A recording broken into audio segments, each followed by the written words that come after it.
Welcome to another episode of the Ultideic Prophecies podcast. I'm Todd Larsen. And I'm Bob Wyatt.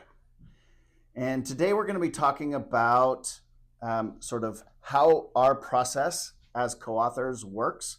We've had a lot of people asking us questions about how do you guys manage the writing process together, who does what, and that's evolved over time. So today we thought, at least for ourselves, it would be interesting to sort of go back in time, walk through how this has evolved over time, and share with you how the process works and some of the lessons that we've learned along the way. Yeah, so pardon the trip down memory lane, but this should be fun and interesting. And if nothing else, you'll understand how quirky we are. Yeah. So let's go back to talking briefly about how we even got started, how we met, how we got started talking about fantasy and becoming interested in becoming authors in the first place. So Bob grew up in Alaska, right? Born and raised? I did. Yeah, not quite born, but I moved up here when I was 4. Alaska's really all I ever know. Got it. So yeah, I consider myself a lifelong Alaskan, even though there were years before I can remember. Got it. I moved to Alaska when I was 13. I lived in Utah before that. And when I moved to Alaska, Bob and we go to the same church. So we ended up meeting each other on a scouting trip and started talking about Dungeons and Dragons, which was our mutual interest at the time. And we started playing Dungeons and Dragons together for a few years. This was when first edition was still your only option. It was just Dungeons and Dragons. There weren't editions. Yeah, there weren't editions. I think Advanced had just come out. There was Advanced and Basic. Yeah, exactly. Yeah. So anyway, we played that game for a while, but it had some shortcomings. We thought, at least, and so we in high school decided to create our own tabletop RPG that was centered around fantasy. Basically, Dungeons and Dragons, but with different rules. Sort of what we cooler and way more details. Way better spells. I'm sure it would have been utterly unplayable, but it like any humble teenagers, we thought we could do better. And so we set out to do that. What were some of the things that we tried to do initially that we now know was world building, but when for us it was just creating a game? What were we trying to do? Well, I know originally we wanted to get more options for players to be able to choose different, not just the standard classes, but to be able to customize a little bit more. I remember we were obsessed with where you hit something and trying to create it to be more vivid and detailed, which ultimately I understand would have slowed the game down. But all of that aside, we wanted to. We loved D&D, and we loved the idea of helping other people come up with more vivid stories. And we kind of started transitioning from, we'd like to make a game to maybe if we're going to make a game, we should make some stories about this game and this world, and what maybe that would be a way to promote the game. And it transitioned. Oh, go ahead. Yeah. So what we initially did is we said, okay, here's all these character classes that we want to have. Let's make a character in each class so that we could figure out what the mechanics would have to be, what should it entail. And we just basically made Dungeons and Dragons characters. And so we had, I'm going to use the current names. We had Andric and Barrick and Corian and etc. We started making our characters in this gaming world, and we were like, well, what do they do? What are their motivations? What are their skill sets? And we realized that coming up with that in a vacuum was really difficult. We didn't know what world building, we didn't know the concept of world building, but we realized we need to do some world building, and stories was the easiest way that we understood at the time Yeah. to do it. So our earliest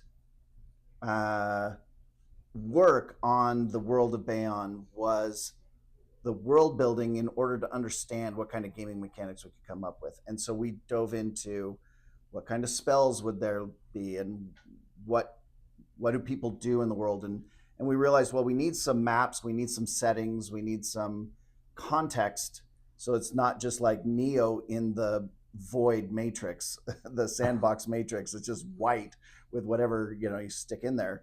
We needed some to flesh out the world, so we started creating maps. Then we realized maps need nations, political bodies, and Yep. it just started growing. And after about a year, maybe a little bit less than a year, we transitioned to Yeah. And about a whole block of graph paper.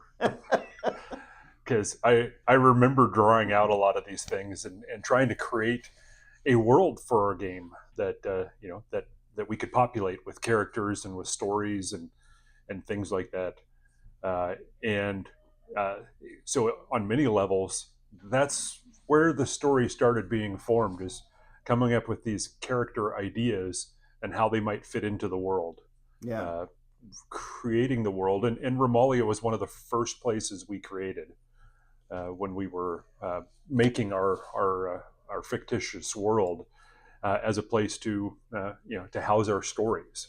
And what would this kingdom of Romalia look like, and what kind of neighbors did they have, and how big is Romalia, and many of those things changed over time as well.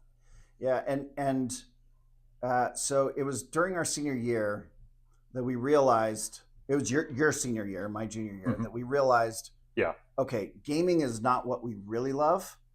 What we really love is storytelling. And so we just abandoned the whole game, creating a game idea, and we were like, let's just be writers. Let's tell Yeah. stories. And so we decided that we were going to have a trilogy, and the original name of the trilogy was Shadow Realm. Shadow Realm. Yeah, awesome. So awesome. I mean, to be fair, it was the late '80s, so maybe it would have been semi-original at the time. Probably not, but whatever. It's certainly not anymore, and still. Yeah, I don't know if there's ever a time that was original. So corny. Anyway, so then we were like, okay, well, let's start writing. And so, how did we tackle that process initially? What did our early writing look like? We came up with some rough ideas for a story, and then what we really did was come up with scenes, cool things that would happen. And in the beginning, our original thought was that you and I would sit down at a computer, and one of us would start writing a sentence, and we would try to figure out how the sentence should be worded together. This was a collaborative effort, so we would that was destined for failure very quickly. Yeah, which is technically feasible today if you wanted to write that way with a partner. Right. I don't know that it's practical, even with today's technology, that would allow it to happen. But back then, Yeah, 100% agree. No way. The technology just wasn't there yet. We needed to be together in order for that to even be close to happen, because there was just not the document sharing that they have now. Right. And so we realized we're not going to be together for very long. And so instead, we decided, we kind of divided up scenes. Hey, you've got this scene pictured pretty good. You write this scene. I'll write this scene. And then we'll fill in the blanks in between. We'll figure out how to link those scenes. And by the way, so I think a lot of people who want to become writers, or who imagine themselves potentially becoming writers, when I've talked to a lot of people who are like, oh, I have sort of my own wish to become a writer, and I'm like, great. What is it that you want to write? Like, what are you imagining in your head that is your story? And it's usually something like, oh, I have this really cool character. I have them pretty solidly visualized. I just don't know what they would be doing. Like, I don't know what to make them do. That's one version. Another version is, I have this cool world that I imagine with cool thing, magic system or economic system or some societal structure that sounds unique to them.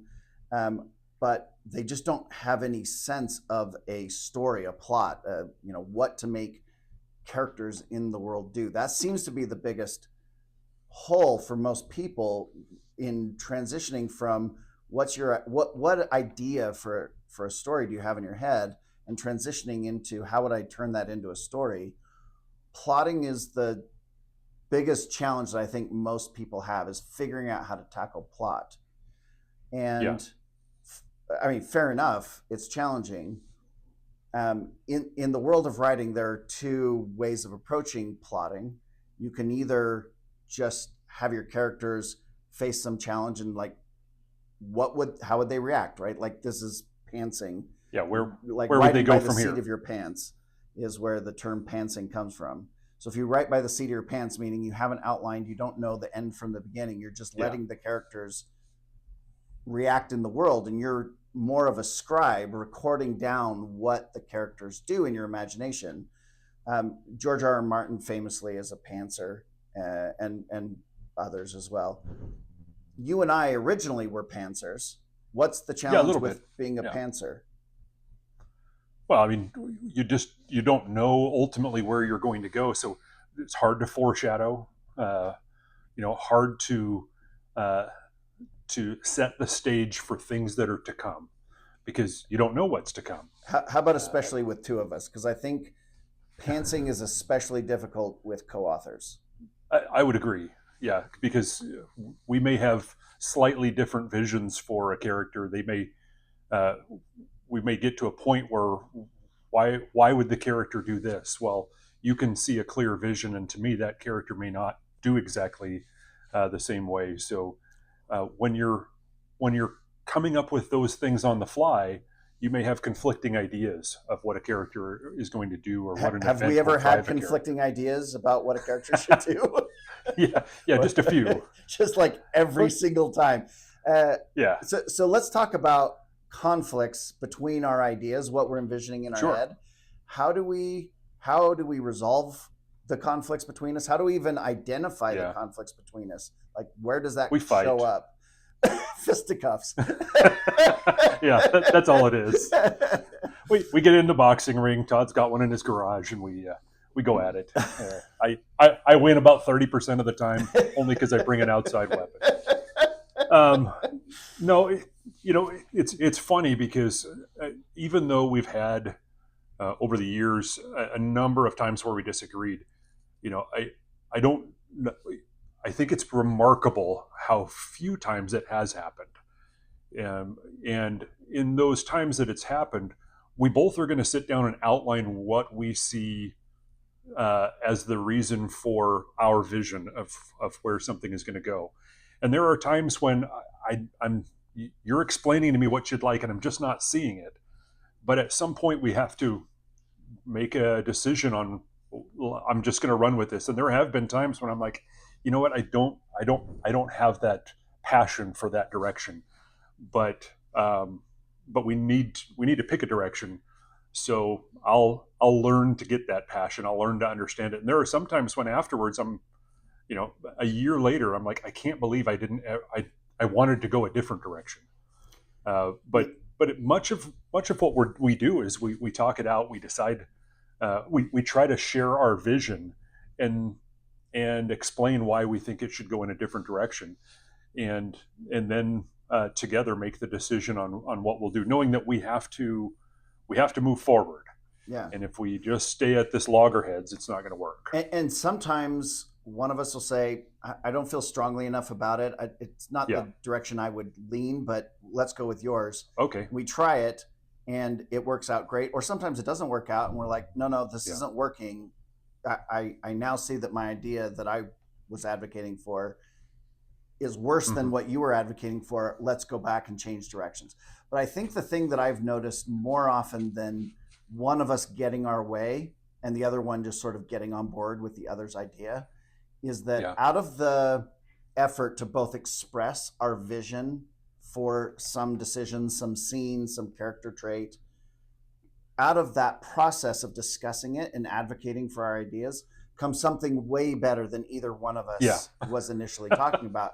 And then the creative light bulb goes off and we're like, oh, this is where, and then we're like, the Yep. magic happens, and you and I are like, oh yes, that feels right, and then we both move, and like 99% of the time, I would say that's what's happening is I would we agree. come with ideas that are roughly in the same neighborhood, and but not exactly the same, and we try to work it out, and then something better comes out of that And collaborative process. I think in a lot of ways it is starting down the path of one or the other.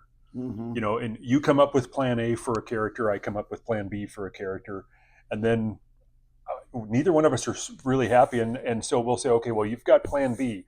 Uh, what if we do this and we start going down this road? What if this happens? And you'll go, I like that, yeah, but and then we'll tweak it a little bit, and then we'll go a little further down that path, and then we'll tweak it further, and pretty soon it doesn't resemble A or B, Right. but it's now C, and it's now a much better option, and both of us are on board with So that option. So yeah, exactly. And so as a tip to anyone who wants to write collaboratively with someone else, what I would say, one of the keys to us having been able to work together for 37 years on a creative process, because a lot of people are like, I don't think I could give any measure of control of my baby over to yeah, anybody else.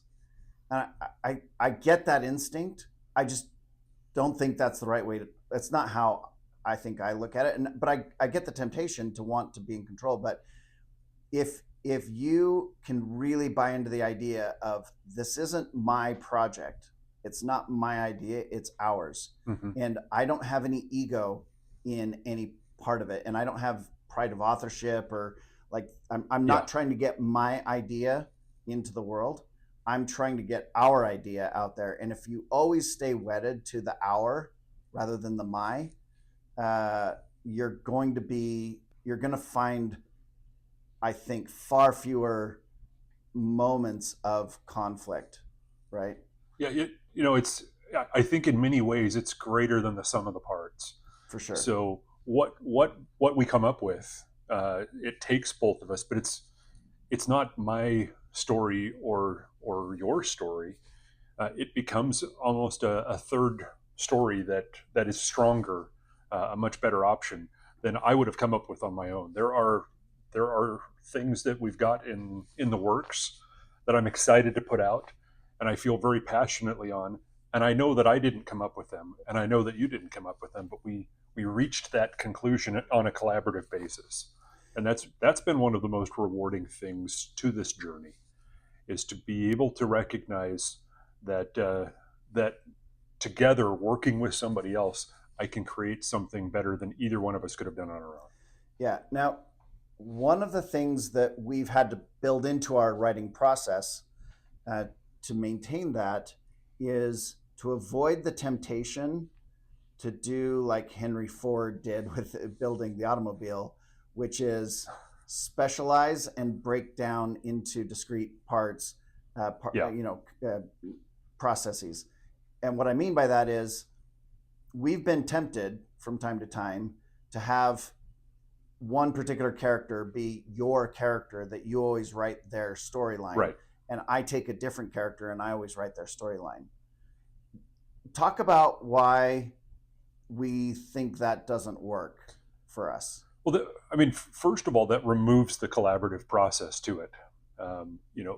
If I'm always a Veer and I write from a Veer's perspective, and I'm in charge of those chapters, um, I could do a fine job, but I'm not collaborating with you. I'm not working with you to try to come up with something better. I'm doing the best that I can, and that's okay.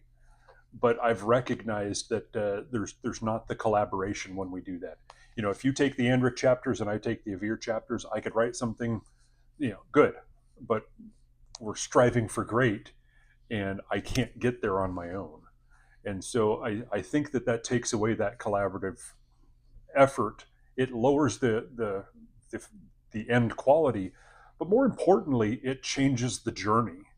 And truthfully, I enjoy the collaboration to get there. And there have been times when I I had an idea. I thought it was a great idea. I wanted to go down that road. We're going a different direction, and by the time I finish writing that other direction, I have completely caught the vision that we created together to share that, and I can take those things I loved about the other direction and find ways to sew it into this new direction, so that we, like again, we end up with Plan C, Yeah. and always it ends up being more or detailed. D or E or F or Yeah, or Q.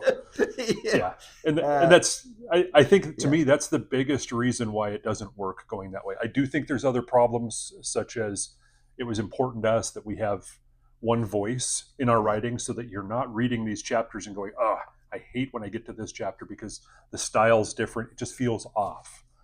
We wanted to have it feel like it all came from one person, and it does, but it needed to feel cohesive rather than feeling like you're reading from two different authors at different times. Yeah, and what I'll also say is, um, writing from a character's perspective is way different than just talking about that character and their perspective. It is. When you have to inhabit a character's emotional state, their mental state, their personality, everything, so that you can write from their POV, you understand that character way better than merely reading Yes. it or thinking about it. And so part of the reason why I think it's so beneficial for each of us to write from each character's point of view is because otherwise there's too much distance. Mm-hmm. You lose the intimacy that writing a character brings. And so we Yeah. wouldn't be able to, even if we outlined we outline every chapter, and we're going to talk about this, but every chapter we have talked about ahead of time. We've outlined generally where the story is going, what the character is going to do. But if I don't know Andric or Shirala, if I don't know them intimately, Mm-hmm. I'm going to not be as effective when it comes to deciding from an outlining perspective what they should do. And so, that's why I think it's so important for each of us to write some chapters from every character's perspective in every Agreed. book, is to stay really connected to that. So, In go ahead. support of that too, every time you write a scene from a character, that character changes. Oh yeah, The events and the reaction to this, they change a character. And all of us have been in life where we meet somebody after we've lost contact with them, and they've gone through something big in their life, and you almost feel like you don't know that person anymore. That's what it's like trying to pick up a character that you haven't written from for a while, yep, uh, unless you're doing it uh, like I mentioned, collaboratively, because you'll grab a character and you'll be writing from their perspective when you last wrote from their perspective, but you've lost the changes that took place along the way. And by keeping us both involved with that process, we're able to get to know the characters as they're changing, rather than um, trying to picture how the character from a little while ago in the story would react to the events that we're writing for today. yeah, exactly. So let's go back and pick up, between, let's say, 1990, when I graduated from high school. You had already gone to a year at Yeah. BYU, and then you left for a mission for our church for 2 years to Sweden. I eventually followed suit, went to Italy for 2 years. Then I came back. I ended up joining the Marine Corps. Then I ended up going to college. By that point, you had moved to Alaska. You were working in the airline industry. We started having children. A lot of life events were happening. We were individually still in the mode of writing a scene here, a scene there, doing some world building over here, making our own notes about whatever culture. And we were just not making a lot of progress. So in 2006, we were having a call together, which wasn't happening very often, once every few months, because we were just so busy with life. Well, and for you young kids, we're old. So way back in 2006, there was something called a long distance telephone call. Oh and they could be yeah. expensive. They charged you. Yeah. The phone company charged you by the minute. Yeah. And, granted, that's the tail end of kind of that old technology. Yeah. But we had not been able to talk regularly, so we would talk uh, every once in a while, and then we would write something in between. But that collaboration wasn't there. And in 2006, we decided we really wanted to get serious about putting this together. And at this point, it had gone from being called Shadow Realm, awesome, to the series or the book. The book. And we didn't have that title out there yet. It was just the story that we wanted to tell. And so we decided, well, what is this story we wanted to tell? We had some vague ideas. We had talked about things for a long time, but really it was still almost a collection of events, a sequence of events. That was roughly it. And we decided we needed to get a little bit more concrete. If we were going to start seriously writing a story and make it cohesive, we needed to know exactly where we were going to go to make this work between the two of us. Yeah, and And so in 2006, yeah, we kind of sat down and said we need to start making regular phone calls, and let's start the process of outlining what we want to do. yeah, I had graduated from law school, so I was a first year associate at a firm, Yeah, with and tons of extra spare time. yeah, so much, so much extra time. I had two young kids. I think you had two also at that point, right? I don't think your I third think was still so. born. Anyway, No. so we didn't have a lot of time. So it was once a week for an hour and a half to 2 hours max. Was about all we thought we could swing to talk. I was in California, so we were 1 hour time zone difference, but that still made an impact. And uh, but we were like, okay, we're going to work on outlining this trilogy. Is again still what it Yeah. was at the time. And so we started at the beginning, and one chapter at a time on these phone calls, we would just write it down. And initially, we played around with should one of us in the intervening week, if we have any time, work on the outline, and then we can talk about it and on these calls. But we quickly realized Yeah. the conversation about what should be happening was where all the creative juice was coming from, and one of us would get too far away, and then we were having to backtrack, and it just didn't Yep. work. So we just stopped the you go your way, and then I'll play catch up or whatever, and we just said everything is going to be done together. But then we realized, okay, once a week is we're going to be doing this forever, just the outlining. And so we said, okay, can we commit to 2 nights a week? And then we went to 3 nights a week. And then after about a year and a half, we were making progress, and we were like, okay, let's go to 4 nights a week sometimes if we could swing it.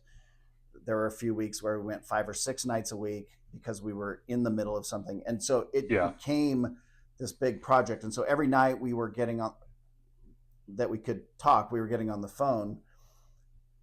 We got about 2 years, we got to book 4, and we realized this book is growing. And talk about when we got to book Yeah. 4 and realized we needed a new storyline. What? Well, yeah. And I should say before we get there, it started that we figured we had a trilogy, and then it turned into 5 books, and then we realized not sure if we can get everything into 5. And I think part of what we loved, and we talked about this in a previous video. There are series that we loved. One of them was The Wheel of Time, and you get to book 5 and those characters have changed. We wanted to show a story of characters that go through a complete transformation, and it's disingenuous to do it all in one book. Sometimes in 3 you can pull it off, but we really wanted to be able to take our time and show a character growing and changing, and maybe starting out one way and ending up a complete different way. And so Well, we realized that we needed to be um, careful with how quickly we were moving certain storylines along. yeah, and the other thing too is when back in high school when we first started this, we wanted to have cool scenes happening, right? We were Yeah. very external, plot driven. We were still a lot plot driven, but by the time we were now in our 30s, we had matured a lot, and we were much more interested in exploring some of the philosophical themes that we wanted, and that Yep. required developing the gods and the religious system more, and tackling themes that are very big and sweeping. And 3 books, both for the character arc development that we wanted, as well as the themes that we were tackling, there was just a lot to try to. We needed more things to happen in the book to play out some of these philosophical questions we were grappling with in our writing. And so it took us about 4.5 years, but we finally and we weren't doing any writing. I mean, we were creating, but we weren't making any chapters in the meantime. We felt like we had to have the whole book done. So at one point, Yeah, like I the whole said, we were in series. book 4. Yeah, we were outlining book 4, and we realized there's this whole other direction we want to go, well, a whole other storyline, but we don't have a character that can do that. So we went back to the beginning, and for the next 9 months, we added in this new character in his story arc and storyline, and then the other characters that sort of are around Yeah. him, and what happened until we caught back up, and then we were able to move forward. And having the discipline to go back and do all the legwork to add in another storyline and then sync all of those up was an enormous lift, and it slowed us down a lot to do that. But the story's so much better. I mean, it wouldn't be it's not the story without that new character that we added late in the Mm-hmm. story. And that's one of the benefits of planning out in every, chapter by chapter, every detail of the whole series, is that you find where the holes are ahead of time, so that you're not trying to add them after you've already been moving the story along, and either have to leave them out or start to shoehorn them in. And I think the heavy lifting we've done in that respect will really pay off as people see where this goes. Yeah, I wholeheartedly agree. And I can't express enough how important that process has been, to be able to right now knowing where you're going, rather than just having a vague idea and hoping you get there. There are details that we've been able to put in book 2 that's going to foreshadow the things that'll be taking place in book 5, and so it allows us to plant those seeds. Uh, it allows us to set the stage and help the reader understand an important concept about the magic system, so that in book 2 or book 3, when that becomes important, the reader's already there. You don't need to get them caught up. You don't need the exposition. They've learned through the events that in book 1 what they need to know to understand everything that's going on in later books. Yeah. And what you learn in later books will change your understanding of Mm. some of the things that happened in book 1. Like if you Yeah, went back and read book 1 after you read book 5. So this is part of the benefit of this, is that you can weave together a story that changes both forward in time but also backward in time, yeah, as yeah, as you read it. And not that we dropped in something that was meaningless or confusing in book 1, although some people may believe that about our writing as they get into it. But we really tried to make the story seem like it makes sense from a certain perspective. But once you get more information down the road and see what's coming in later books, you'll understand the earlier events of book 1 and book 2 as we go differently. Um, Mhm. so we finished the first draft of book 1 in 2016, and then we started into the editing process, expecting that it would only take us a year or two. How was that? What did we run into as we finished book 1, but the first draft of book 1, and then started the editing process? What well, were we well, discovering? fortunately, we were still early enough in this process, and maybe not prideful enough that we thought this was a finished deal. We got partway through and realized that there's whole sections of the story and the world building that just it feels incomplete, because we didn't have perspectives that told uh, told enough to the reader about things. We've shared before that we didn't have anybody involved in the magic system enough, and so we thought, well, we'll tell it from the perspective of an outsider. But so much of it didn't make sense. We also didn't quite understand stakes for our characters, and some of our characters were much more the type of character that reacted to items instead of acting out of their own agency. And we recognized we needed to give them a little bit more control over their own outcome rather than it being plot driven like we'd already described. We wanted it to be the characters that were moving the plot forward, not the other way around. Now, what I will say is, we sound now like we know what we're talking about. At the time, we were reading our book and realizing this is terrible writing. Like, it's boring. Like, why isn't it working? Like, it follows everything that we outlined, and it doesn't work. And we just neither of us had studied writing. Neither of us had written enough. There's this adage in writing circles that you have to write 1 million words of crap before you can start to write anything decent. And you and I maybe me especially, I was like, we're going to be the exception to the rule. And probably every writer thinks they're going to be the exception to the rule. Yeah, I agree. You are not. There's no, like, just trust me. Maybe there's, a once in a generation prodigy like Patrick Rothfuss or something who can write, amazing prose and amazing stories right from the get-go. That is not me.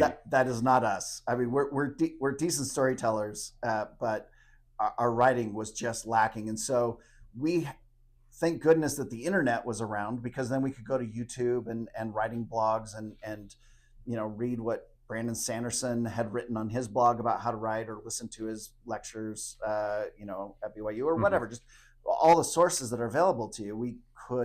We began to teach ourselves and realize, oh, this is why it's not working.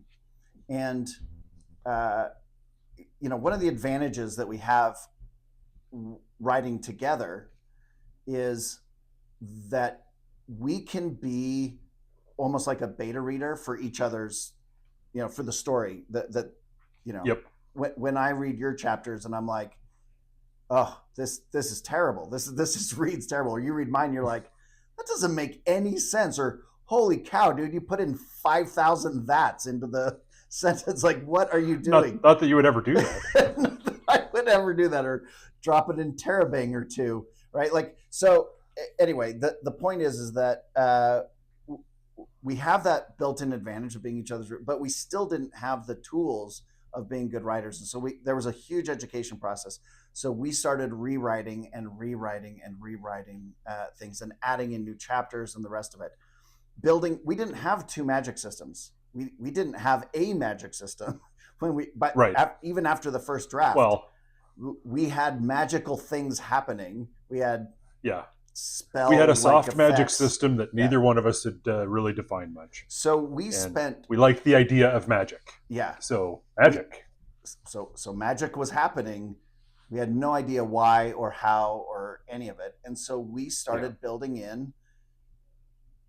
We started the heavy lifting of creating a more hard magic system, coming up with the rules, and not just the rules. And here's one thing that I believe in very firmly. Like, if there was one rule that I could teach to anyone who wants to storytell, it's this: you have to be able to answer the question why to everything. And I mean everything.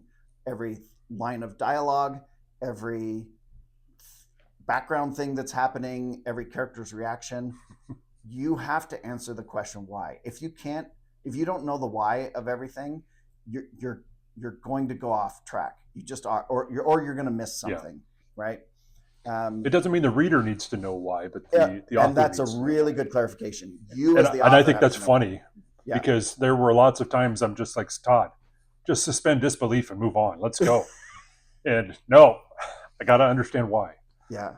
So we had times when we hashed out minor details for a few weeks until we weeks got to where on a on where what we were seemed like a comfortable. small detail, but for as a result of that, the world in our minds, I believe, Yeah. is so rich, so deep, so detailed, and we cut out a lot of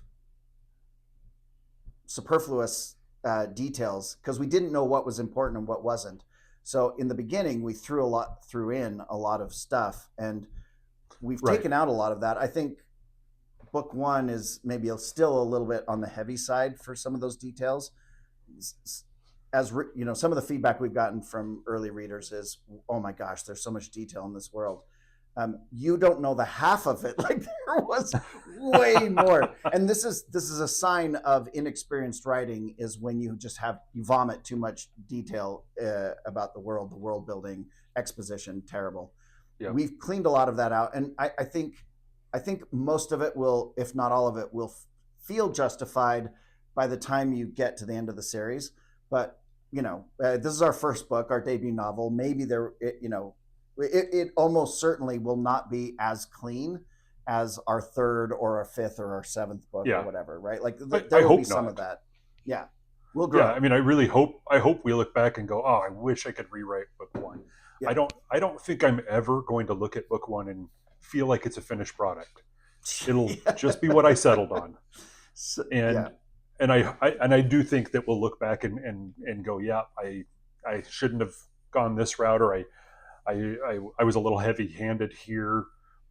But truthfully, a lot of what we've put in at this point, I think it matches where we're at as writers. yeah, That we've put out a good product. We've set the table for what's to come, and some of that table setting needed to happen.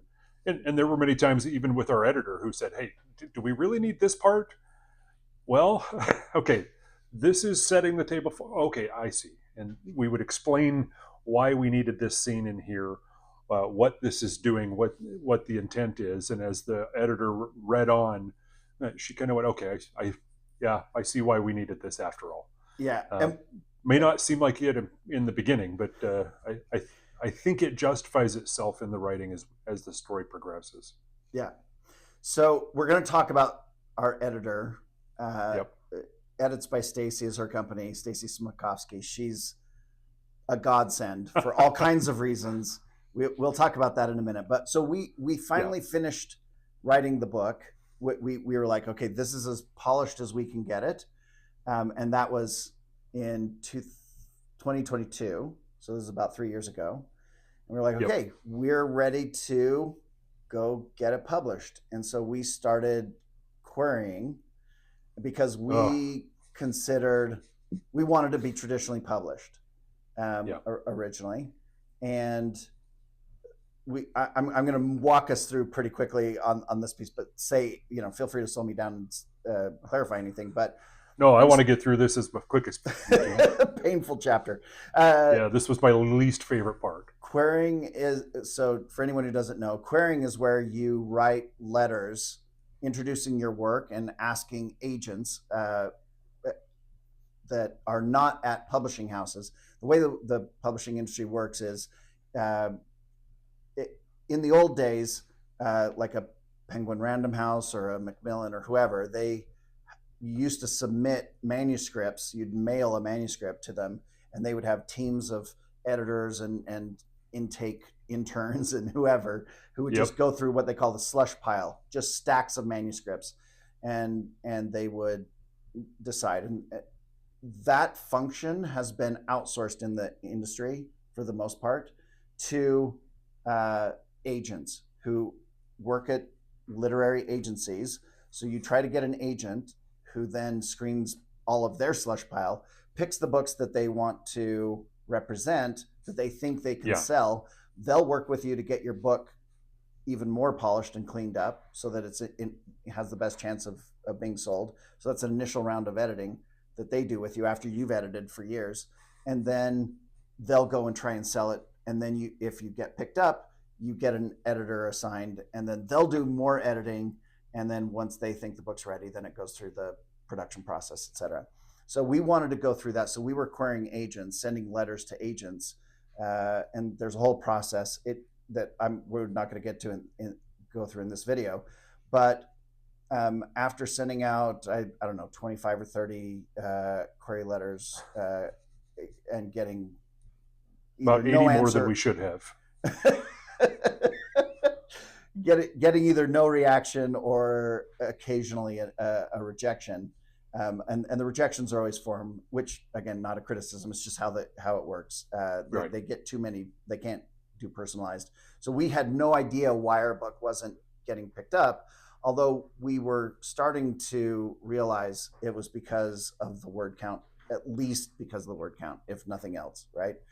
Yeah, I think we had a lot of factors working against us. Yeah, and the word count was one of the big ones. Book one is really not it's not a standalone book where you can read it and feel like the story is complete.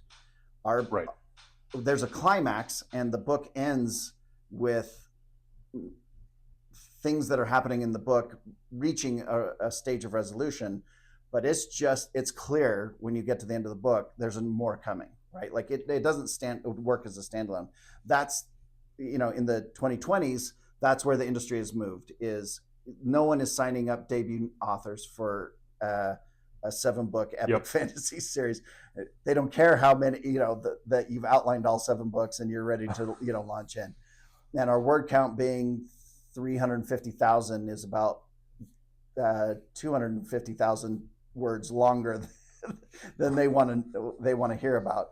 So our book was too long, and it was a part of a series. We were trying to sell it as the first of a series. A lot of reasons it didn't work. So, and we were an unknown commodity, and older than the normal debut fantasy author. Yeah. So we pivoted to going traditionally indie publishing ourselves, with no idea what that would entail. And I was at a writers conference for the Idaho Writers Guild, and I met Stacy, who's our editor now. Talked to her. She was very encouraging about her ability to give us assessment. Maybe we could break up the book or whatever. We started working with her, and she ended up agreeing that because of all the work we had done, we had the pacing for, even though it's 350,000 words, it works as a single book. You can't break it up. There's no clean point to break it up into multiple books. I was even asked by someone who bought our book today, you guys couldn't have broken it up into 2 or 3 books? It's like, well, not that anyone would enjoy reading. It really just does, we learned how to make the pacing over the arc of a book work. We put in all the work to make that happen over 350,000 words.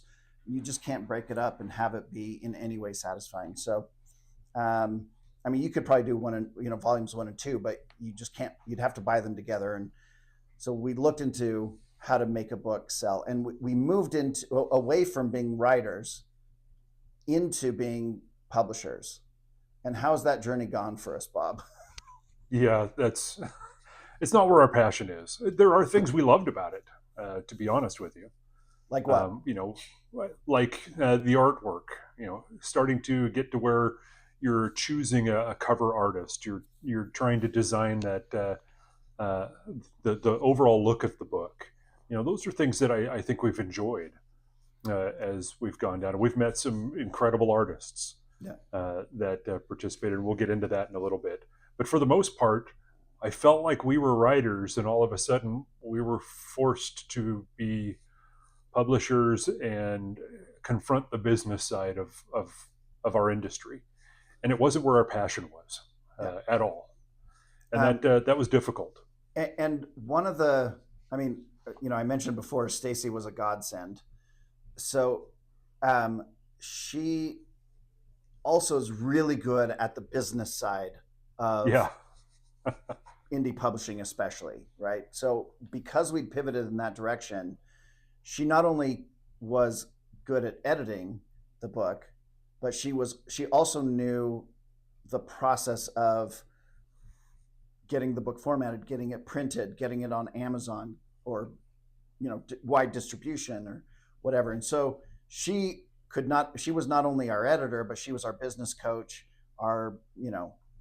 teaching us the ropes of indie publishing, helping the mindset. And so that really was just a huge benefit, because there's certainly all that information out there, but trying to find one place that can sort of teach you and provide the services that you need. Now, there are vanity presses who will claim to do that for you. And a vanity press, just for anyone who doesn't know, is like a publishing house, but you pay them to publish your book for you. And they, it's not traditional publishing. And there may be some reputable ones out there, but there are a lot of not reputable ones out there. And so trying to navigate those waters and find information you can trust. Yeah, it's so difficult. But so Stacy really helped us a lot. But I did think it would be fun to just talk briefly as an example of the cover art. How long did it take us? Talk briefly about the story of the cover, because I think we have just a spectacular cover. Yeah, I'm thrilled with it. So our cover artist is Jeff Brown, but we went through a lot of artists. We tried to find, okay, where do you find cover artists? We really spent time going to bookstores, looking at all of the books that were there. I went down to Barnes and Noble. I'm pulling volume after volume off of the shelves in the fantasy section. What do I like? What do I don't like? What kind of colors work for me? What doesn't?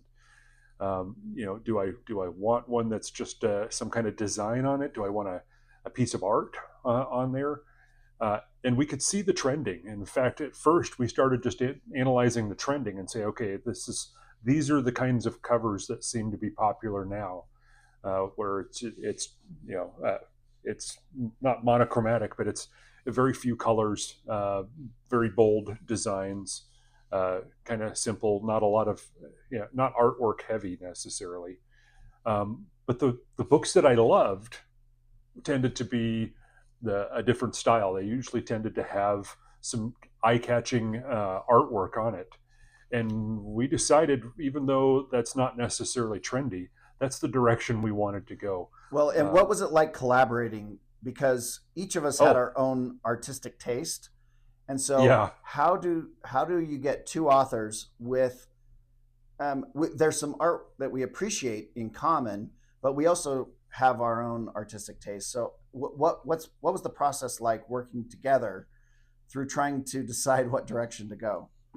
Well, I think the coolest thing for me was when we had a couple of ideas, and we didn't want to go in and say, Jeff, once we had selected Jeff and we really liked his art and we saw some of the other covers he did and felt like this is the direction we wanted to go, we reached out and we set an appointment and said, this, we'd really like you to do our cover. This is what we're thinking of for our cover. But we had a couple of ideas and we didn't know what we didn't know. So I said, I think we were thinking we could go this direction, or we might want to take it this direction.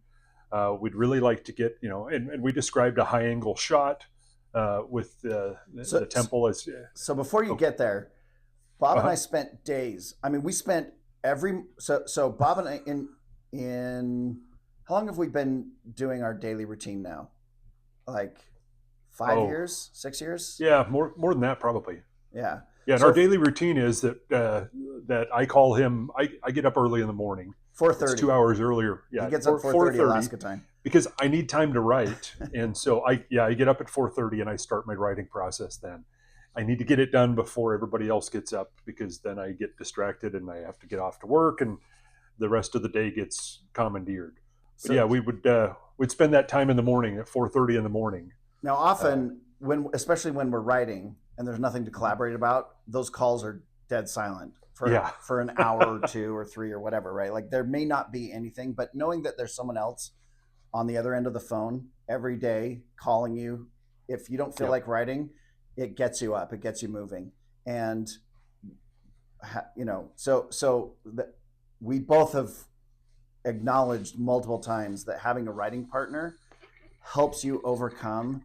So even if you're not working on a project with another writer, if you want some help in developing some discipline around your routine to write regularly, which is crucial to being successful, I think.